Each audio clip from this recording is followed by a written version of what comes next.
पहले की अपेक्षा महिला पर जो एट्रोसिटी थी, जो हिंसा है, वो कम हुआ है। महिला पुलिस है, अब वो रोड पे है, रोड पे उनकी ड्यूटी लगी होती है। पुरुष है नहीं कि कहीं शौचालय चले जाएं। जो उनके सुरक्षा का सवाल है, इस पर भी ध्यान देने की ज़रूरत है। सिर्फ ये नहीं कि महिलाओं को हमने आगे बढ़ा दिया और वो सुरक्षित नहीं है। जो गरीब तबके की महिलाएं, उनको कौन सा काम मिलता है? झाड़ू पोछा बर्तन, इसके अलावा तो कोई काम मिलता नहीं है। महिलाओं का आर्थिक शोषण भी हो रहा है, इस पर भी ध्यान देने की ज़रूरत है। बिहार संवादी में सभी लोगों का स्वागत है। और इसके पहले वाला सत्र बहुत महत्वपूर्ण गुजरा। अभी हम लोग का सत्र है कि बिहार की बेटियां, इसमें विमर्श का। मैं आप सभी श्रोताओं से, दर्शकों से विनम्र निवेदन करूंगी, कृपया शांति बनाए रखें। मैम, सत्र शुरू हो चुका है। कोई ज़रूरी बात है तो कृपया बाहर चले जाएं और बुरा न माने, मैं निवेदन करती हूं, क्योंकि ये डिस्टर्बेंस होता है। Thank you. बिहार में बेटियां इस सत्र में विमर्श का विषय है। काफ़ी समसामयिक विषय है। और अभी जो पिछला सत्र हुआ उसमें भी आपने देखा कि अभी रील्स और उससे बात हुई। तो हम इस सत्र में बिहार में बेटियों पे बात करेंगे। और सीधे सवाल पे आते हैं मैम कि अभी आप अपने प्रदेश में या पूरे देश में बेटियों की जो सामाजिक स्तर पे स्थिति है, उसको आप किस स्तर पे देख रही हैं और उसमें क्या बदलाव होना चाहिए? पहले तो आप सभी को और ये दैनिक जागरण के सभी संपादक जिन्होंने एक कार्यक्रम को ऑर्गेनाइज किया है, और इस सभागार में उपस्थित सभी हमारे श्रोतागण को मैं सादर प्रणाम और नमस्कार करती हूँ। देखिए, अभी मैं बेटियों के मामले में बहुत सारा काम करना है। जैसा कि आप जानते हैं और सब जानती हैं, यहाँ बहुत सारी महिलाएं हमारी बैठी हुई हैं। जब महिलाओं के हक और अधिकार की बात आती है तो चाहे वो राजनीति, चूँकि मैं राजनीतिक क्षेत्र से हूँ, मैं एक एमएलए हूँ और पार्टी की एक वर्कर हूँ, मैं कांग्रेस पार्टी से आती हूँ। तो परिवार हो या समाज हो, जब महिलाओं के हक की बात आती है तो सब लोग उसमें पूरे ईमानदारी के साथ उनका सहयोग नहीं करते हैं। आज भी बेटियों को आगे बढ़ने के लिए और महिलाओं को जो स्थान पुरुषों को मिला है, उस जगह तक पहुंचने के लिए अभी सरकार, समाज और परिवार, ये तीनों को मिलकर के बहुत काम करने की ज़रूरत है। ठीक है। आपकी बात से हम उसी से आगे बढ़ाते हुए कहते हैं कि जैसे मान लीजिए कि आपने कहा कि तीनों को मिल के काम करने की ज़रूरत है, तो आप अपने स्तर से राजनीति में आप इसको किस तरह से बढ़ावा देंगी ताकि राजनीति में आपकी पार्टी, जिस पार्टी से आप बिलोंग करती हैं, उस पार्टी में संगठन के स्तर पे आप महिलाओं की जो स्थिति है वो किसी से अछूता नहीं है। तो वहाँ से बदलाव को किस तरह से आप करेंगे कि आपने पार्टी में आवाज़ बुलंद करेंगी ताकि आपको लगे कि नहीं, हम महिलाओं के लिए कुछ कर रहे हैं। सोशल स्तर पे भी आप लोग का काफ़ी कैंपेन चलता है, तो पार्टी के स्तर पे ये कब रिफ्लेक्शन होगा इसका? जो देखिए, हम लोग हमेशा, ख़ास तौर से मैं हमेशा इस बात के लिए पार्टी के अंदर वकालत करती रहती हूँ, या फिर उसके लिए मैं बोलती भी हूँ कि कोई भी परिवार हो या संगठन हो, जब तक असमंजस समाज, महिला और पुरुष के अंदर बराबरी का अधिकार नहीं मिलेगा, उनके संख्या के हिसाब से उनकी हिस्सेदारी नहीं मिलेगी, तब तक समाज को हम लोग आगे नहीं बढ़ा सकते हैं। सब लोग जानते हैं देश की आबादी 140 करोड़ है, तो जाहिर सी बात है कि 70 करोड़ की आबादी महिलाओं की है। और उसमें यदि महिलाएं बढ़ चढ़ के, महिलाएं कितनी पढ़ी लिखी हैं, महिलाएं जो पढ़ी लिखी हैं, क्या उनको अधिकार मिल रहा है? हम बिहार की बात करें तो पंचायतों में तो आरक्षण हमें मिल गया, 50% महिलाएं हैं जनप्रतिनिधि, लेकिन वो महिलाएं अपने कार्यों के प्रति, अपने अधिकारों के प्रति सजग हैं, लेकिन उनको क्या अधिकार दिया जा रहा है? मुखिया तो बन गई, प्रमुख तो बन गई, लेकिन उनका अधिकार का हनन कौन कर रहा है? बाहर के लोग नहीं कर रहे हैं, उनके घर के लोग कर रहे हैं, उनके परिवार के लोग कर रहे हैं। तो ये बात है, चूँकि मेरे पार्टी के अंदर भी हमने संगठन में है, संगठन में भी हम लोगों ने कहा है कि महिलाओं को 50% तो मिलना मुश्किल है, कम से कम 33% महिलाओं को संगठन में जगह मिले। और टिकट देने की बात है, जिस तरीके से सब पार्टी का कहना है कि लोकसभा में पास हो गया, अब राज्यसभा से पास होगा, तब जा कर के महिलाओं को 33% विधानसभा और लोकसभा में आरक्षण मिलेगा। हम तो कहते हैं कि सदन में बाद में पास होगा, सब पार्टी अपने अपने लोगों को देना, अपनी महिलाओं को दो। किसने रोका है आपको? वो किसी नियम के विरुद्ध तो नहीं है, हमारा अधिकार है। जिस तरीके से जब देश आज़ाद हुआ, संविधान ने हमें अधिकार दिया वोट देने का। पुरुषों का भी वोट देने का अधिकार है, महिलाओं का भी वोट देने का अधिकार है। इस बात के लिए हम अपने आप को गर्वान्वित महसूस करते हैं। बहुत सा कंट्री ऐसा है जहाँ पे महिलाओं को बहुत संघर्ष करना पड़ा। अमेरिका जैसे देश में भी 100 साल संघर्ष के बाद, आज़ादी के 100 साल के बाद वहाँ उनको वोट देने का अधिकार मिला। लेकिन हिंदुस्तान वह देश है जहाँ आज़ादी के साथ ही संविधान का निर्माण हुआ और संविधान में हमें मर्दों के, पुरुषों के साथ वोट देने का, सब चीज़ का बराबरी का अधिकार मिला। तो फिर पार्टियां और समाज जब तक इनकी नीयत और नीति सही नहीं होगी, तब तक ये संभव नहीं है। ठीक है मैम, अभी महिला पे बात हो रही है, तो अपने बिहार में नीतीश जी की सरकार ने महिलाओं पे काफ़ी काम किया है, ये इससे कोई बहुत छुपी हुई बात नहीं है। राजनीतिक रूप से देखें तो हर पार्टी चाहती है कि हम महिला एक बड़े वोट बैंक के रूप में तब्दील हो गई हैं। हाँ, सब कोई महिलाओं पे फोकस कर रहा है, उसके विकास की बात कर रहा है, ठीक है ना। तो आप बिहार सरकार के काम को किस स्तर पे देखती हैं? ये तो फैक्ट है कि जीविका दीदियों के माध्यम से आशा, आंगनबाड़ी सेविका या तमाम ऐसे जो चीज़ें हैं जिसके माध्यम से महिलाओं का सशक्तिकरण बहुत तेज़ी से हुआ है, महिलाओं की इनकम बढ़ी है। नीतीश जी बार बार अभी कहते भी हैं कि महिलाओं के बोलचाल में, बोलने में परिवर्तन आ गया, उनके पहनावे में परिवर्तन आ गया। ये फैक्ट है। इसको अगर आप बिल्कुल इसमें देखें तो वो लगता है कि महिलाओं की जब आर्थिक संबल जब उनको मिलता है तो उनके पहनावे में, बोलचाल में, सब कुछ में बदलाव आता है। तो आप इस बदलाव को किस तरह से देखती हैं और जो आप महसूस करती हैं, ज़रा उसको एक्सप्लेन करें। देखिए, बदलाव हुआ निश्चित रूप से स्वागत योग्य है। और जब आप आर्थिक रूप से संपन्न होते हैं तो आपका एक सामाजिक दायरा भी बढ़ता है। आप शैक्षणिक रूप से संपन्न होते हैं तो आपका सामाजिक दायरा बढ़ता है। तो पहनावा, रहन सहन, खान पान, सब चीज़ में परिवर्तन होता है। ये तो बिल्कुल सही बात है। लेकिन अभी इनमें बहुत काम करने की ज़रूरत है। जीविका दीदियों का जीवन यापन बिल्कुल सुदृढ़ हुआ है। महिलाओं को पंचायतों में आरक्षण मिला, तो मैं खुद एक प्रतिनिधि हूँ और मैं विधायक हूँ। उस हिसाब से 32 पंचायत का हमारा विधानसभा है, तो गांव में जाना होता है, देखती हूँ।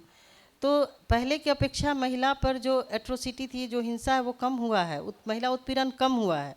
इसके पीछे एक ये भी कारण है कि महिलाओं को पंचायत में 50% आरक्षण है, क्योंकि वहाँ पुरुष लड़ नहीं सकते। अपनी बहन, बेटी या पत्नी को लड़ाएंगे चुनाव, और उनके माध्यम से वो राजनीति करते हैं।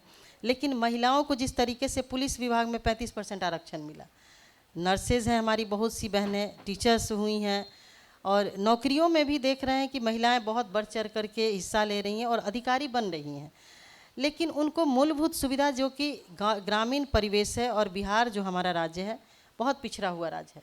पिछड़े हुए राज्य में महिलाओं को सशक्त करने का जो कार्य माननीय मुख्यमंत्री श्री नीतीश कुमार जी ने किया है, बिल्कुल स्वागत योग्य है। लेकिन हम ये कहना चाहते हैं कि जिस माहौल में वो रह रही हैं, उनके लिए एक सुरक्षित माहौल का निर्माण करना बहुत ज़रूरी है, जिसके लिए सरकार के साथ साथ समाज के लोगों की सहयोग की ज़रूरत है। अब भी हमने पेपर में एक दिन पढ़ा था कि जो हमारी ट्रैफिक पुलिस की जो महिला पुलिस है, अब वो रोड पे है, रोड पे उनकी ड्यूटी लगी होती है, पुरुष है नहीं कि कहीं शौचालय चले जाएं। उनके लिए आपने शौचालय का क्या व्यवस्था किया है? जो महिला पुलिस, आपने 35% तो उनकी बहाली कर दी, बैरक में उनका क्या व्यवस्था किया है? महिला तुरंत उनको इन्फेक्शन का डर होता है, कहीं का वो शौचालय यूज नहीं कर सकती हैं।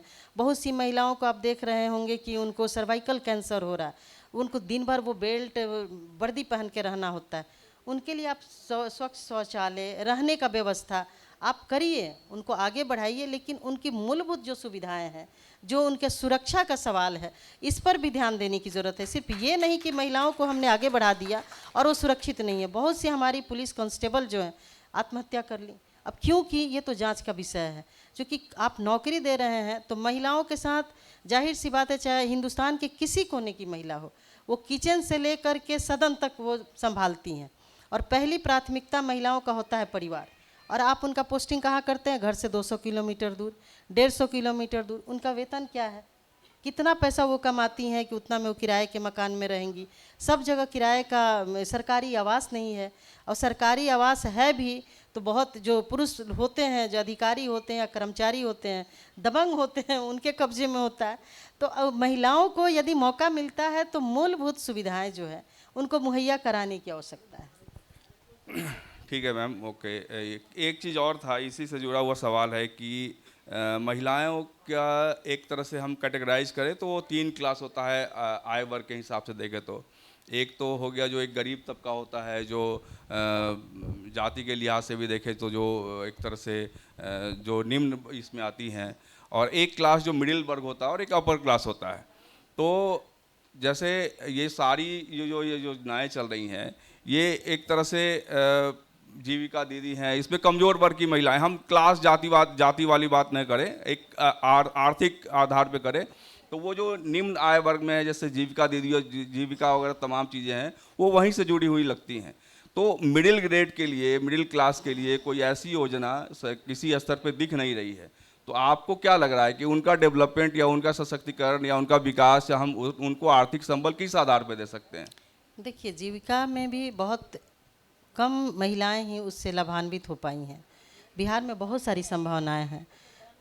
जब मैं केरला गई थी, वहाँ पर हमने देखा कि छोटे छोटे कुटीर उद्योग बना करके जो लोकल स्तर पे जो काम कर सकती हैं, जो उनके अंदर हुनर है, जिसको हम विकसित करके, छोटा बाज़ार जो लगता है, जिस तरीके का हमारे यहाँ ग्रामश्री मेला का आयोजन होता है स्टेट लेवल पे, तो उनके हुनर को हम बढ़ावा दे करके उसको हम आर्थिक रूप से सशक्त कर सकते हैं, जो कि नहीं हो रहा है।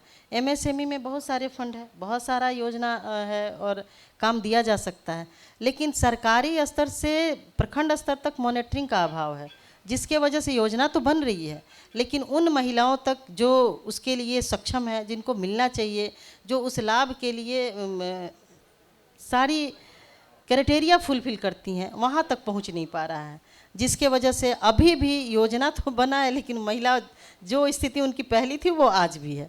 क्योंकि ग्रामीण क्षेत्रों में कल हमारा एक कार्यक्रम था महिला कांग्रेस का, तो वहाँ पे लगभग 400-500 महिलाएं इकट्ठा हुई। हमारी राष्ट्रीय अध्यक्ष आई थी श्रीमती अलका लांबा जी, उन्होंने पूछा कि आप लोग इसमें कितनी महिलाएं हैं जो काम करती हैं? सभी महिलाएं ने हाथ उठाया कि कोई काम नहीं करता, हम सभी बेरोजगार हैं। तो पूछा गया कि भाई आप काम करना चाहती हैं? तो बिल्कुल काम करना चाहते हैं। यदि हमारे घर के पास, हमारे घर के आसपास कोई काम मिलता है तो हम करेंगे। तो होता क्या है कि जो गरीब तबके की महिलाएं, उनको कौन सा काम मिलता है? झाड़ू पोछा बर्तन, इसके अलावा तो कोई काम मिलता नहीं है। और ये काम करा करके हम महिलाओं को सामाजिक रूप से सशक्त नहीं कर सकते हैं। सामाजिक रूप से सशक्त करने के लिए उनको किसी छोटे मोटे उद्योग से जोड़ेंगे, ताकि उनको लगे कि हम भी कामकाजी महिला हैं, हम अपने हुनर के बल पे, अपनी योग्यता के बल पे, अपने दम पे हम पैसा कमा रहे हैं। ये तो एक निम्न स्तर का काम हो गया, झाड़ू पोछा बर्तन करना, जो कि जीवन यापन के लिए महिलाएं करती हैं। काम तो कोई निम्न स्तर का नहीं होता है। इसी झाड़ू पोछा से मान लीजिए कि अगर इसी को जैसे एक एजेंसी कोई बना महिला ही लेता है। क्यों करेगी? पुरुष क्यों नहीं करेंगे? नहीं, पुरुष हम भी ये करते पूछते, हैं। पुरुष ये नहीं, काम नहीं, क्यों नहीं आप करेंगे? देखिए ना, बिहार जैसे पुरुष जब गरीब हैं तो वो भी झाड़ू पोछा करे घर में। कोई भी कर सकता है, इसमें कोई मतलब इसमें ऐसा नहीं है कि कोई गरीब तबके की है तो महिला ही करेगी। आप देखिएगा सड़क पे तमाम जो मेली है वही काम करते हैं ये। देखिए, इसमें भी हम आपको कहेंगे भाई साहब कि ऐसा है कि इसमें भी फिर वो जो पेमेंट की बात होती है, महिला जहाँ पर वो 500 में काम करती है, पुरुष 500 में काम नहीं करते हैं। महिलाओं का आर्थिक शोषण भी हो रहा है, इस पर भी ध्यान देने की ज़रूरत है। तो जब तक उनको आर्थिक समानता, सामाजिक और आर्थिक समानता पर हम लोग काम नहीं करेंगे, तब तक महिलाएं सशक्त नहीं होंगी। समानता की बात हो रही है तो जैसे महिलाओं की शिक्षा भी एक बहुत बड़ा विषय है, महिलाओं के साथ जुड़ा हुआ है। जैसे हम बेसिकली देखते हैं कि हम अपने घर में भी, मिडिल ग्रेड फैमिली में भी, या गांव में बेसिकली बहुत लोग यहाँ गांव से बिलोंग करते हैं, अपने आसपास जो थोड़े से जो लो इनकम ग्रुप के जो लोग होंगे उनको देखते होइएगा कि अगर बेटी है घर में तो बेटी को सरकारी स्कूल में पढ़ाते हैं और बेटे को अच्छे प्राइवेट स्कूल में भेज देते हैं। तो इस स्तर पे ये एक चिंता है। तो इसको आप लोग कैसे एड्रेस करना चाहेंगे कि ये समाज में सोच के लेवल पे परिवर्तन, सरकार तमाम काम कर रही है कि मतलब बेटियों के सशक्तिकरण को लेकर के, लेकिन हमारे घरेलू स्तर पे ये सोच में बदलाव लाने की बहुत ज़रूरी है। बिल्कुल। कल कुछ महिलाओं, कुछ बच्चियों से भी हमने बात की। ऐसे जब भी हम क्षेत्र में जाते हैं तो लड़कियों से हमारी बात होती है, तो परिवार और सामाजिक स्तर पर ये दोनों जगह परिवर्तन की ज़रूरत है। क्योंकि बहुत लोग बोलते हैं कि अरे बेटी को पढ़ा के क्या करना है, इसकी तो शादी कर देना है, ये पराई संपत्ति है, चली जाएगी। इस माइंडसेट को बदलने की ज़रूरत है। बेटा और बेटी में कोई फ़र्क नहीं है। हम आपको बता दें कि हम लोग 2 बहनें हैं। मेरी माँ शिक्षिका थी, अभी मैं आपके सामने एमएलए हूँ और हमारी छोटी बहन प्रोफेसर है। तो यदि मेरे माता पिता हमें पढ़ाते नहीं, हमें ये अवसर नहीं देते, तो शायद आपके बीच हम नहीं होते। तो ये मैं तमाम आपके चैनल, आपके इस कार्यक्रम के माध्यम से सभी माता पिता और समाज के लोगों से निवेदन करती हूँ कि जो अवसर आप अपने बेटों को दे रहे हैं, बेटियों को भी दें। और बेटों को एक संस्कार जरूर दें। जो सवाल आप अपने बेटियों से पूछते हैं कि इतने रात तक तुम कहाँ थी, तुम क्या कर रही थी, इतना लेट क्यों हो गया, ये सवाल बेटों से भी पूछिए कि तुम कर क्या रहे थे, तुम इतने देर तक बाहर क्या करते हो। क्योंकि बेटियां, यदि आप सवाल कीजिएगा लड़कियों से, तो ये अपने आप को थोड़ी देर के लिए वो अपने आप को असुरक्षित समझती हैं। किससे समझती हैं? तो बोलती पुरुषों से। मुझे डर लगता है, जब रात होता है, जब मैं सुनसान जगहों पे जाती हूँ तो मुझे डर लगता है। तो इस डर को बेटियों के मन से निकालने की ज़रूरत है। एक तरफ मेरा भाई और मेरा बाप, मेरा हस्बैंड मेरे साथ चल के मेरी सुरक्षा प्रदान करता है, और वही भाई, वही बाप, वही बेटा किसी और के लिए मुसीबत खड़ा करता है। ऐसे बेटियों का विकास नहीं हो सकता है। इसलिए हम चाहते हैं कि सभी लोग अपने बेटों को भी वो संस्कार दें कि दूसरी के बेटियों के लिए भी मान सम्मान का वो रक्षा करें, तभी समाज का निर्माण होगा। क्या कुछ बोल रहे थे क्या?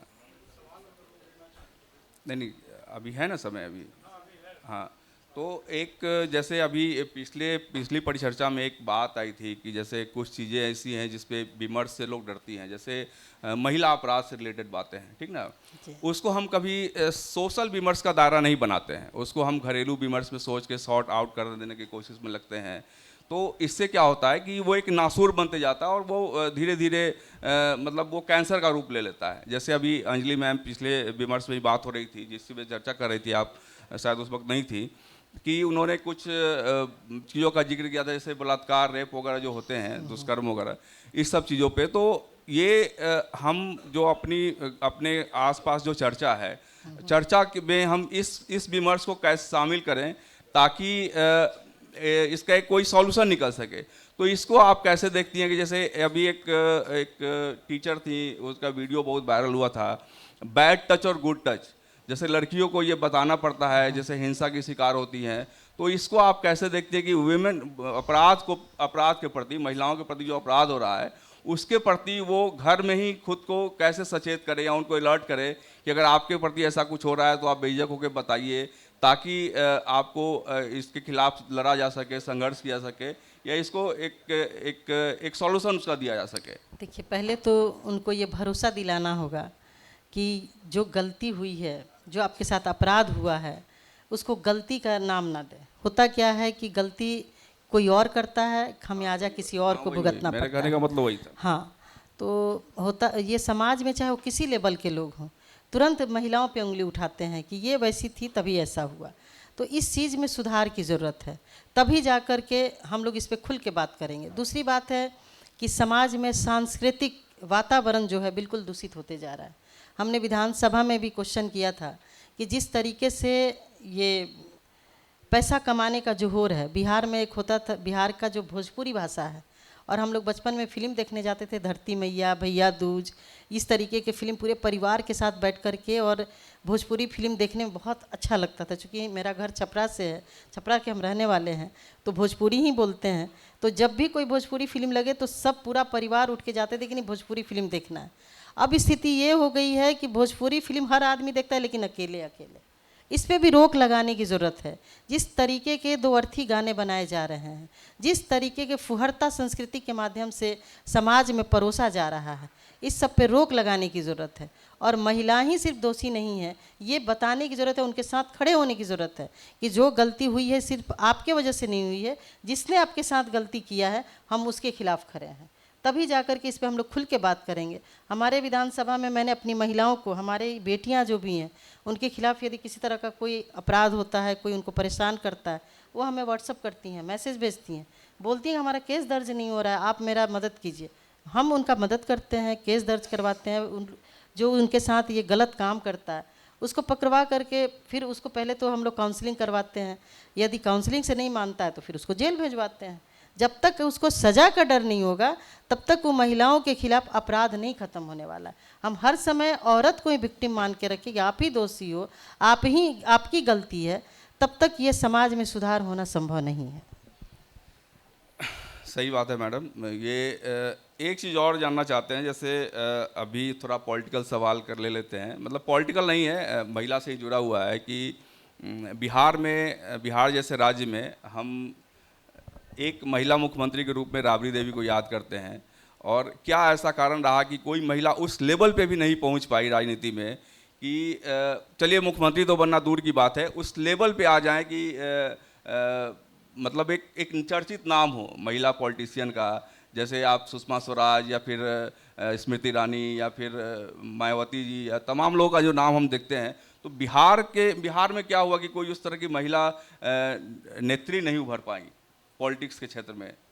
देखिए, बिहार राजनीतिक रूप से बहुत ही सजग, बहुत समृद्ध राज्य है, और आपको आप भी बिहार से हैं इसलिए आपको बताने की ज़रूरत नहीं है। गांव में जाएंगे हम लोग तो छोटे छोटे बच्चे जो हैं उनको भी 4-5 पार्टी का नाम याद होता है, जो कि अन्य राज्यों में बड़े बड़े लोगों को पता नहीं होता है। दूसरी बात कि ये राज्य इतना समृद्ध है कि हमने मोहनदास जी को यहाँ से महात्मा का उपाधि दे के भेजा। तो ज़रूरत ये है कि हमने तो पंचायतों में उनको आरक्षण दे दिया, लेकिन हम लीडरशिप नहीं उनका डेवलप होने देते हैं। महिलाओं की लीडरशिप की बात आती है तो कैसी महिलाएं आती हैं? आप सदन का पेज उठा के देखिए, हर पॉलिटिकल पार्टी महिला विंग बनाती है, लेकिन जब टिकट देने की बात आती है तो वो खोजते हैं, बुरा नहीं मानेंगे, यदि कोई किन्हीं को बुरा लगे तो मैं क्षमा चाहती हूँ, किसके पति अपराधी हैं, किसके पति दबंग हैं, उस महिलाओं को टिकट दिया जाएगा। फिर कहाँ से आप लीडरशिप खोजिएगा? कहाँ से आपको लीडर मिलेंगी? महिलाओं में क्षमता की कमी नहीं है। महिलाएं तो इतनी सशक्त हैं, इतनी मजबूत हैं कि सीएम क्या पीएम बनने का ताकत रखती हैं, लेकिन आप बनने दीजिएगा तब ना, आप उनको अवसर दीजिएगा तब। तो ये तो बात सही है कि अवसर तो मिलता है, लेकिन जैसे फिर उसी से नहीं, अवसर मिला कहाँ? आप सदन में जाके देखिए कि कितनी % महिलाओं को, वैसी महिलाओं को टिकट मिला है जो विधानसभा के अंदर विधायक बन के आप तो खुद है ना। अरे तो मैं तो एक उदाहरण हूँ, तब तो यहाँ बैठी हूँ। नहीं तो फिर आप जब उदाहरण है तो आप जो चीजें लैकिंग है समाज में या पॉलिटिक्स में, तो उसके लिए तो आप बुलंद आवाज आप ही बुलंद करेंगे। बिल्कुल, हम अपने पार्टी के अंदर संघर्ष करना आप तो होगा। देखते होंगे, खबर भी हमारी छपती है, न्यूज के माध्यम से भी देखते होंगे। हम वो सब बुराई, चूंकि बिहार में एक व्यक्ति, एक परिवार का ये बिहार नहीं है, ये बिहार 14 करोड़ लोगों का बिहार है, और 14 करोड़ लोगों के मान सम्मान, अधिकार और उनकी सुरक्षा का सवाल है। इसलिए किसी भी व्यक्ति को इनके सबको ध्यान में रख कर के बिहार के लिए काम करना होगा, तभी जा कर के बिहार का विकास होगा। और ये कह नहीं सकते हैं कि कल फिर कौन मुख्यमंत्री बिहार का बनेगा। अवसर मिलेगा तो महिला मुख्यमंत्री क्या प्रधानमंत्री बनेंगी और बिहार की बनेंगी, मेरा ये मानना है। ओके, ठीक है मैम। और इसके बाद कुछ सवाल ले लिया सर अभी है।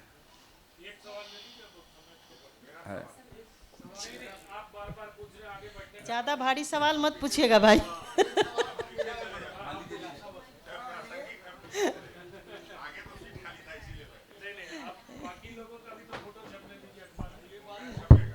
एक सवाल मेरा ये है कि सेरोगेट पॉलिटिक्स जो है, मतलब आप समझती होंगे कि जैसे नाम किसी का और लड़ रहा है कोई और, जैसे एक आपको याद होगा बिल्स शर्ट का विज्ञापन आता है, एक्चुअली वो सिगरेट का विज्ञापन रहता है, उस शर्ट का नाम लेके वो बेचते हैं विल्स।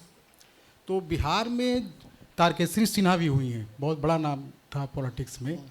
तो हाल के दिनों में मतलब पिछले 10 साल से इस सेरोगेट पॉलिटिक्स जो है वो महिलाएं ही, जैसे मुखिया पति हैं होता है, जैसे महिलाएं भी अगर एमएलए हैं तो आपने कहा कि उनको उनके पति के नाम पर हो गया, तो ये कैसे ख़त्म होगा? महिलाएं खुद नहीं आ रही हैं अपने देखिए, लीडर, ये लोकतंत्र है और हर एक व्यक्ति को अपना वोट देने का अधिकार है जो हमें संविधान ने दिया है। लेकिन होता क्या है कि जैसे पार्टी टिकट देती है, हम जातियों में बट जाते हैं। हम लीडर को नहीं देखते हैं कि कौन लीडर है, क्या योग्यता है, क्या क्षमता है, और वो हमारे क्षेत्र के लिए, हमारे राज्य के लिए क्या कर सकता है। उस समय हम बस ये जोड़ घटाव में लग जाते हैं, ये इतना वोट इसको करना है।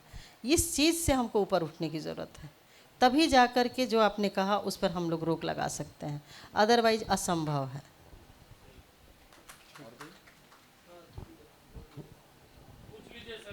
अच्छा